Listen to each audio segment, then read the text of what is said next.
Falando nisso, todo esse assunto gira em torno de eleição, né? Esse ano, quando tem eleição é assim, não tem jeito, a imprensa, todo mundo falando. E um assunto muito importante que já era ventilado há muito tempo é quem Bolsonaro iria escolher para ser seu vice. E Bolsonaro, quem eu conheço uma pessoa que é próxima, ele falou para mim assim, ele não vai mudar de ideia, Carla, vai ser o Braga Neto. E foi o Braga Neto, que é um general, ex-ministro da Defesa, já tinha deixado o cargo para poder concorrer a vice. Desde abril, Bolsonaro tinha falado que ele tinha 90% de chance de ser seu vice e foi escolhido. Eu, Carla, pessoalmente, não achei uma boa opção. Achei que uma mulher, a Tereza Cristina... Ah, a Tereza Cristina. Não. Mourão e Bolsonaro, desde o começo, foi água e óleo, né? Um desmentiu o outro, era terrível aquilo.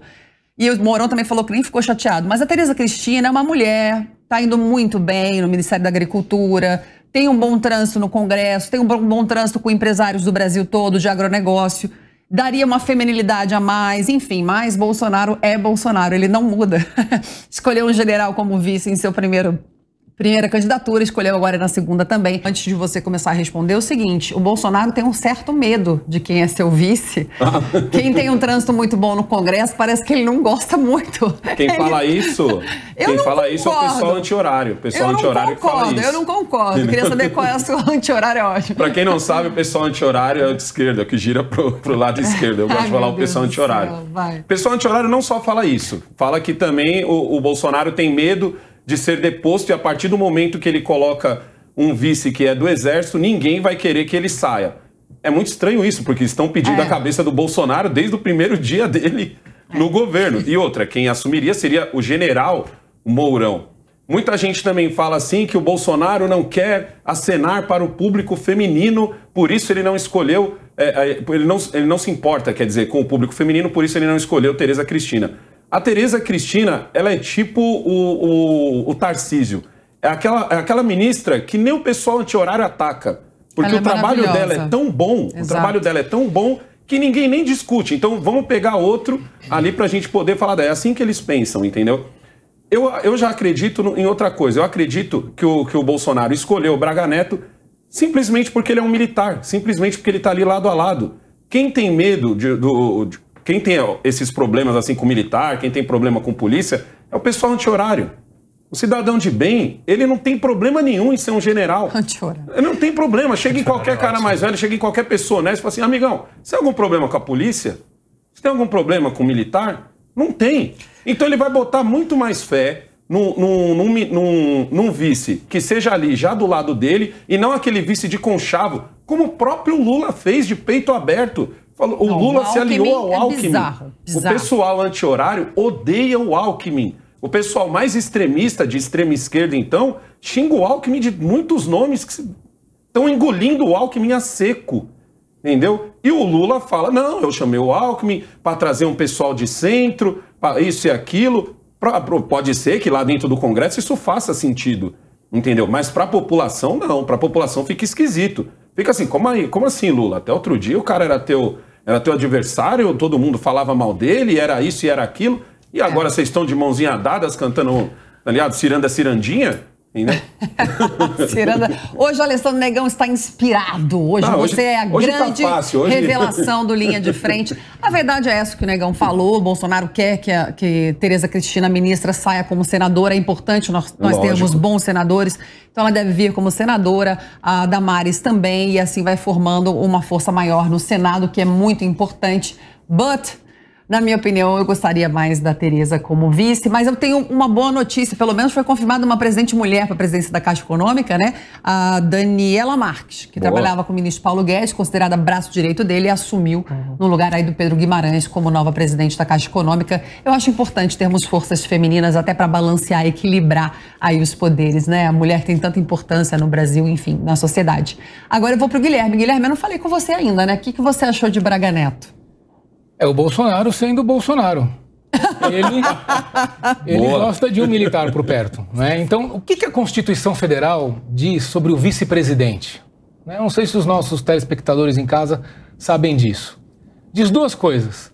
Primeiro, o vice-presidente substitui o presidente quando o presidente estiver ausente ou se o cargo ficar vago. É algo aqui que o Negão lembrou. O vice-presidente pode ficar no lugar do presidente. Ou, então, ele cumpre as missões que o presidente lhe designar. Ou seja, aquilo que o presidente, como chefe do Poder Executivo, entender que o vice-presidente deve cumprir como agenda de plano de governo, de política de governo, o vice-presidente desempenhará. Então, nós assistimos nesses últimos anos um vice-presidente Mourão, né, que é uma pessoa mais moderada, muito isolado no governo. Aqui mesmo disseram que eles eram água e vinho.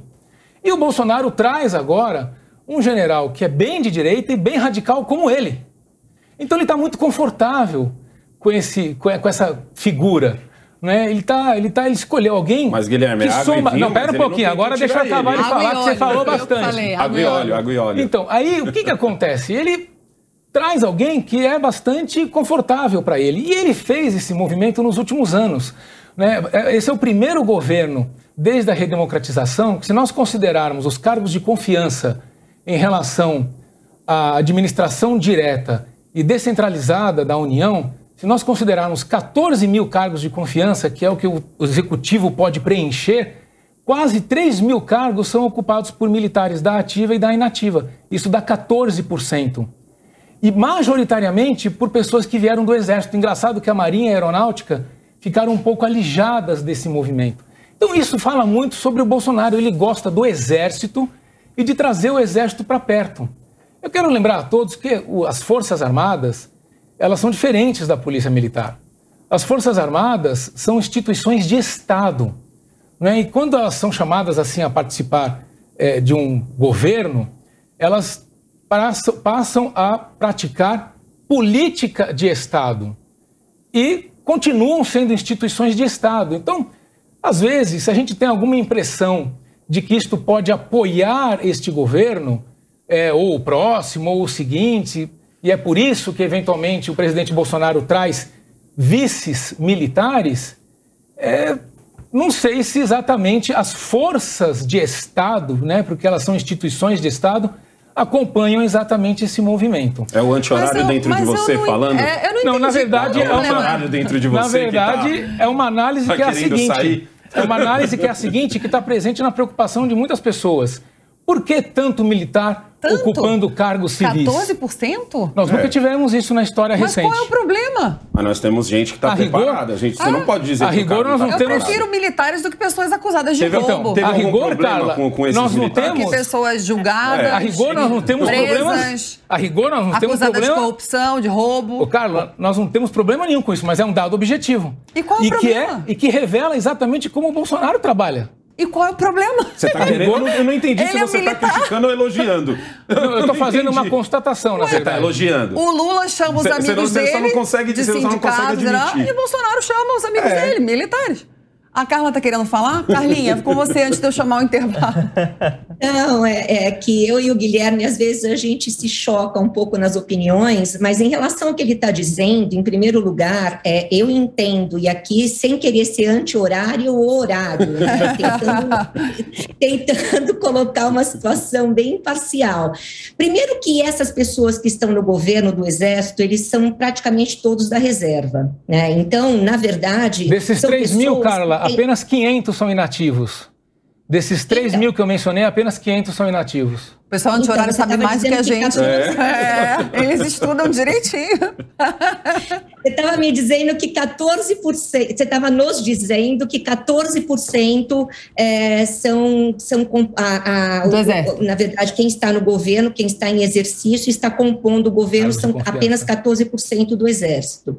Eu, particularmente, entendo que se nós formos analisar e sem querer fazer qualquer demérito em relação a qualquer pessoa, as pessoas que são treinadas pelo Exército, que foram, na verdade, educadas e se formaram pelo Exército, são pessoas extremamente qualificadas. Sim. Tanto é que eles fazem parte, sim, como você mesmo falou, do Estado, né? De Estado, são as Forças Armadas que acabam, na verdade, representando o Estado em relação a isso tudo.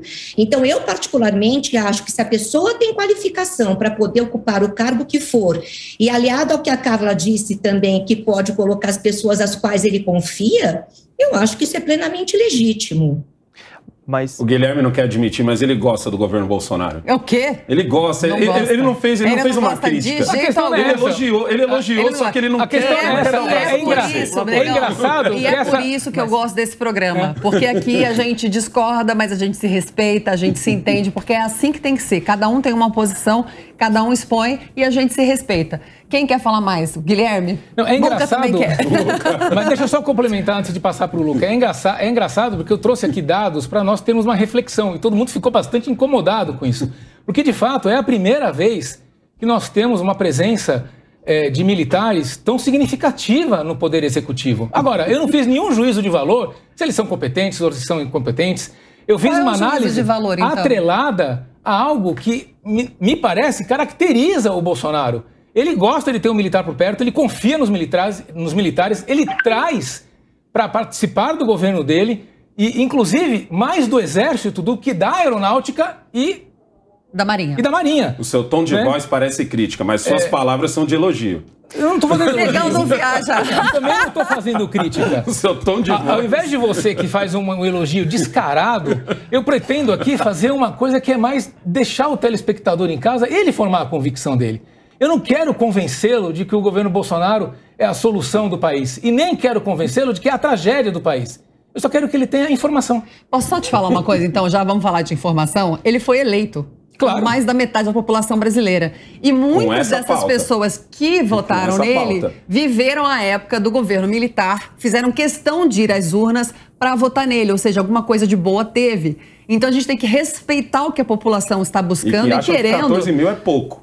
Exatamente. Não são 14 Exatamente, mil. Porque não são 14 mil, cada um tem uma opinião. Desculpa, 3 mil é. Luca. 3 dos 14. Eu 3 dos 14. tenho até experiência familiar com perseguição durante a ditadura, então tenho uma opinião um pouco enviesada sobre esse ponto. Mas eu só queria perguntar para vocês, que eu acho muito curioso, vocês não acham preocupante essa aproximação dos militares como instituição de Estado a um governo específico, eles ficarem misturados com uma política? Porque não dá para dizer, isso é uma coisa que eu ouço, que esses cargos são puramente técnicos. Não existe, principalmente na administração, em cargos de confiança, que são decisões neutras que não participam de uma formação de pauta política. Principalmente os cargos que foram ocupados, por exemplo, na presidência de estatais. Tem uma política de governo e os militares, inclusive militares da ativa, estão sendo envolvidos nessa política de governo. Vocês não acham que isso gera algum tipo de problema eventual? Não acho. Posso responder? Você quer responder? Pode. Eu respondo. No meu caso, a minha relação com militares é simples. Meu pai nunca foi militar, não tenho nenhum parente na família que foi do Exército, mas meu pai sempre fala que o período em que o Exército estava foi o melhor período do Brasil. Eu cresci ouvindo isso. Cresci ouvindo meu pai dizer que morreria e não veria o Brasil na mão dos militares. Para o meu pai, o Bolsonaro é um militar de meia tigela, porque ele não é do jeito que ele queria. Entendeu? Para o meu pai não é. O meu raciocínio, já que não vivi esse tempo dos militares, é simples.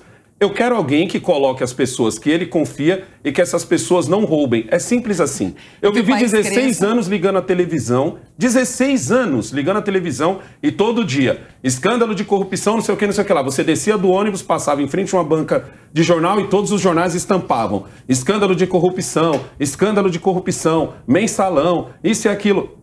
Como a própria Carla trouxe aqui, colocou gente de sindicato, colocou gente que era próxima, cada um vai colocar gente que é próxima a ele. Eu não tenho problema nenhum com o Verde Oliva estar lá, seja da reserva, seja que ainda esteja trabalhando. O meu problema é, estão fazendo um bom trabalho, não estão fazendo besteira, porque aqui no Brasil é assim, se você não fizer besteira já é meio caminho andado, porque a gente já passou por um tempo em que era só fazer besteira. Hoje a gente está no ponto de não faça besteira e faça o seu trabalho, entendeu? Quase 4 anos de governo, eu senti isso no comentário do Guilherme.